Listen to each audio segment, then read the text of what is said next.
Hello, in this tutorial, I'll show you how to turn off notifications in FreshBooks. The first thing I'd like you to do is to launch a FreshBooks account, which of course I have done right here.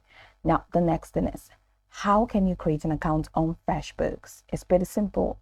Launch in a browser of your choice and locate the search bar. In the search bar, type freshbooks.com, and that's going to walk you right into the official website for FreshBooks.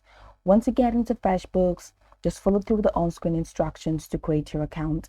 And of course, after creating your account successfully, it's going to take you right into this fantastic homepage where you can now explore a couple of features to have an exciting time in FreshBooks.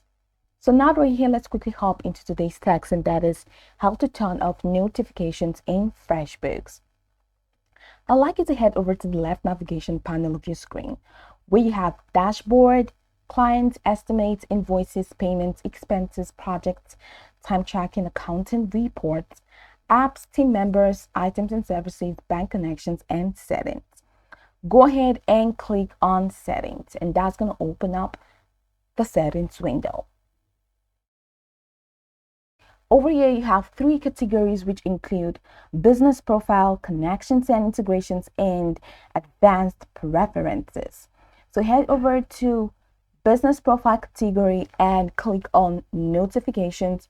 Of course, you're going to find notifications from the menu.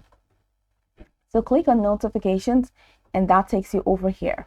Now you have an option to turn off all notifications. So you have email notifications that you can turn off, and then you have invoices, you have payments, you have estimate and profile, you have projects, you have of course estimates and proposals, and then you have project.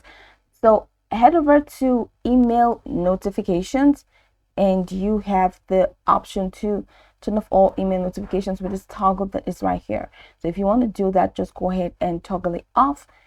All right, and all email notifications will be turned off. So once you turn that off, everything is going to be turned off. All right, but if you want to choose the specific email notifications to turn off, you can just leave that toggle on. And once you leave that on, then head over here, we have the checkboxes and uncheck. So let's say you don't want a comment, it's an email whenever a comment is added on an invoice. If you don't want an email whenever a comment is added on an estimate or proposal, or if you don't want an email on the post whenever a post is made on a project, just go ahead and toggle that off, and the ones that you left toggled on will be activated. So this is pretty much how you can turn off notifications in FreshBooks. I can go over the tutorial from top to bottom to get acquainted with the steps, and once you're done, you'll be good to go. Hope this tutorial marvelously helped you search.